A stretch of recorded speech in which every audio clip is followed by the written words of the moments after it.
Welcome back to BCN news. సాధారణ ఎన్నికల ప్రక్రియలో భాగంగా కాకినాడ జేఎన్టీయూలో ఏర్పాటు చేసిన ఓట్ల లెక్కింపు కేంద్రాల వద్ద ఏర్పాట్లను కాకినాడ కలెక్టర్, జిల్లా ఎన్నికల అధికారి జె నివాస్ పరిశీలించారు. స్ట్రాంగ్ రూమ్లు, ఓట్ల లెక్కింపు కేంద్రాలు, రిసెప్షన్ సెంటర్లు, కంట్రోల్ రూమ్, సీసీ కెమెరాలు, టీవీలు, నెట్వర్క్ సదుపాయాలు, వాహనాల రాకపోకలకు అనువుగా రహదారులు, రూట్ మ్యాప్, పార్కింగ్, బారికేడ్ల ఏర్పాటు, సిబ్బందికి భోజన వసతులకు సంబంధించి JNTU, doctor BR Ambedkar library, mechanical engineering, civil engineering, administrative block, computer science, PG block తదితర బ్లాకుల వద్ద జరుగుతున్న ఏర్పాట్లను కలెక్టర్ ఈ సందర్భంగా పరిశీలించారు. ఈ సందర్భంగా ఆయన మాట్లాడుతూ సార్వత్రిక ఎన్నికలకు సంబంధించి ఓట్ల లెక్కింపు కేంద్రం వద్ద ఎటువంటి ఇబ్బందులు తలెత్తకుండా అధికారులు ప్రణాళిక ప్రకారం ఏర్పాట్లు చేయాలని కలెక్టర్ అధికారులను ఆదేశించారు. ఎన్నికల ప్రచారంలో భాగంగా కాంగ్రెస్ అగ్రనేత రాహుల్ గాంధీ కడప చేరుకున్నారు. ఈ సందర్భంగా ఆయనకు కాంగ్రెస్ నేతలు ఘన స్వాగతం పలికారు. అనంతరం కాంగ్రెస్ పార్టీ ఏపీ అధ్యక్షురాలు వైఎస్ షర్మిలతో కలిసి ఇడుపులపాయలోని వైఎస్ రాజశేఖర రెడ్డి ఘాట్ వద్దకు వెళ్లి వైఎస్ఆర్కు నివాళులు అర్పించారు. ఈ సందర్భంగా రాహుల్ గాంధీ, షర్మిల కలిసి వైఎస్ రాజశేఖర రెడ్డితో ఉన్న అనుబంధాన్ని గుర్తు చేసుకున్నారు. వైఎస్ తన తండ్రికి మంచి స్నేహితుడని అన్నారు.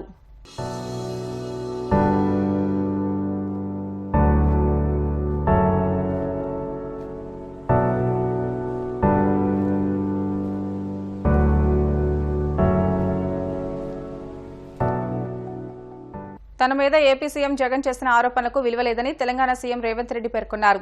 చంద్రబాబుతో తనకు రాజకీయ సంబంధాలు లేవని, ఏపీలో షర్మిల నాయకత్వాన్ని బలోపేతం చేయడానికి తన వంతు సహకారం ఉంటుందని రేవంత్ రెడ్డి తేల్చి చెప్పారు. ఏపీలో షర్మిల పెద్ద నాయకురాలని, ఆమెను గెలిపించడానికి రాహుల్ గాంధీ ఏపీ పర్యటనకు వెళ్తున్నారని రేవంత్ రెడ్డి పేర్కొన్నారు. ఇక సొంత చెల్లెలు, కన్నతల్లి కూడా జగన్ నమ్మడం లేదని ఎద్దేవా చేశారు. సొంత చిన్నాన్న హత్య గురించి తల్లి, చెల్లి అడిగే ప్రశ్నలకు సమాధానం ఇవ్వాలని కోరుతున్నట్లు తెలిపారు. తెలంగాణ పీసీసీ అధ్యక్షుడిగా, ముఖ్యమంత్రిగా ఉన్న తనకు స్వరాష్ట్ర ప్రయోజనాలే ముఖ్యమని స్పష్టం చేశారు. జగన్మోహన్ రెడ్డి గారు మాట్లాడే మాటల్ని సొంత చెల్లి, కన్న తల్లే నమ్మడం లేదు. సొంత చిన్నాయనకు జరిగిన పరిస్థితులు, ఆ రాష్ట్రంలో ఉన్న వాతావరణం వాళ్ళ కుటుంబ సభ్యులే చెప్తున్నారు. కన్న తల్లి, సొంత చెల్లె విశ్వసించండి. జగన్మోహన్ రెడ్డి గారు ఏది మాట్లాడినా, నా మీద ఎలాంటి ఆరోపణ చేసినా దానికి ఏమాత్రం విలువ లేదు. మిత్రుడు, పక్క రాష్ట్ర ముఖ్యమంత్రి జగన్మోహన్ రెడ్డి గారికి నా సూచన, కన్న తల్లి, సొంత చెల్లి లేవనెత్తుతున్న ప్రశ్నలకు మీరు సమాధానం ఇవ్వండి. వాళ్ళ యొక్క ఆలోచన, ఆవేదన మీ కుటుంబ అంతర్గత విషయమైనా బహిరంగంగా రాజకీయ వేదికల మీద చర్చ జరుగుతుంది కాబట్టి జగన్మోహన్ రెడ్డి గారు దాని మీద దృష్టి పెడితే ప్రయోజనం ఉంటుంది. రేవంత్ రెడ్డి ఈరోజు కాంగ్రెస్ పార్టీ అధ్యక్షుడు, తెలంగాణ రాష్ట్ర ముఖ్యమంత్రి. రేవంత్ రెడ్డి లాయల్టీ 100% కాంగ్రెస్ కి ఉంటుంది. వ్యక్తులతో వ్యక్తిగత పరిచయాలు, సత్సంబంధాలు, రాజకీయాలకు ఎలాంటి సంబంధం లేదు. చంద్రబాబు నాయుడు గారి పట్ల గౌరవం ఉంది కానీ రాజకీయ సంబంధాలు లేవు. వారితో ఉన్న రాజకీయ సంబంధాలను తెంచుకొని 2017 అక్టోబర్ 31 నాడు కాంగ్రెస్ పార్టీలో నేను చేరిన. నేను ఇప్పుడు కాంగ్రెస్ పార్టీకి బాధ్యత వహిస్తా. షర్మిల ఆంధ్రప్రదేశ్ కాంగ్రెస్ పార్టీ అధ్యక్షురాలు. ఖచ్చితంగా షర్మిల నాయకత్వాన్ని బలోపేతం చేయడానికి, ఆంధ్రప్రదేశ్లో కాంగ్రెస్ని గెలిపించడానికి నా వంతు సహకారం ఉంటుంది. కాబట్టి వారు కుటుంబ సమస్యల్ని పరిష్కరించే దాని మీద మనసు పెడితే బాగుంటుందని నేను సూచన చేస్తున్న వారికి. సాధారణ ఎన్నికల నిర్వహణలో భాగంగా పోలింగ్ కేంద్రాల 3వ దశ ర్యాండమైజేషన్ ప్రక్రియను శనివారం కలెక్టరేట్, ఎన్ఐసి సెంటర్లో జిల్లా ఎన్నికల అధికారి కలెక్టర్ జె నివాస్, జిల్లా పరిశీలకులు ఎస్ గణేష్, రాజేష్ జోగుపాల్ సమక్షంలో నిర్వహించారు.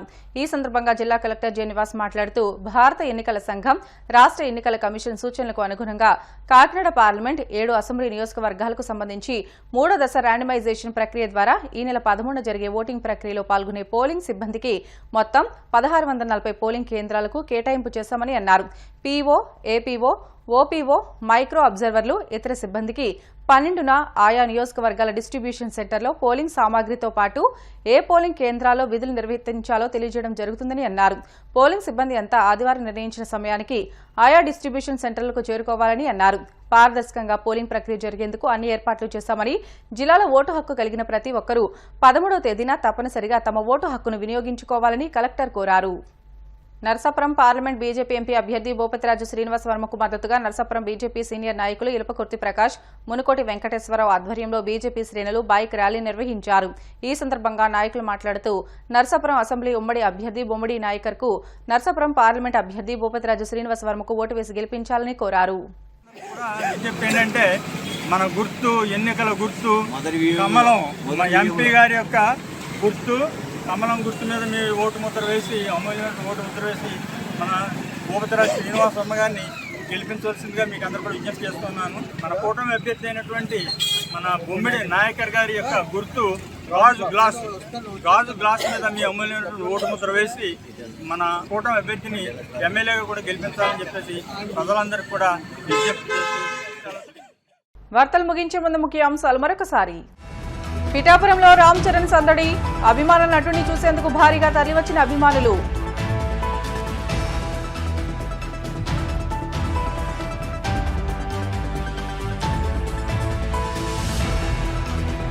పాలకొల్లు బొల్లావారి వీధిలో పెద్దింట్లమ్మ జాతర, వేద పండితుల ఆధ్వర్యంలో ఘనంగా 1,00,000 మల్లెల పూజ.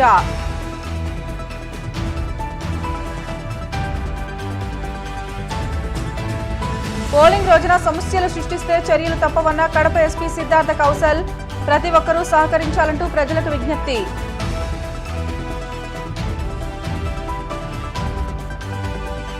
సీఎం జగన్ వ్యాఖ్యలకు తెలంగాణ సీఎం రేవంత్ రెడ్డి కౌంటర్, నేను చంద్రబాబు కోసం పనిచేయడం లేదని స్పష్టం.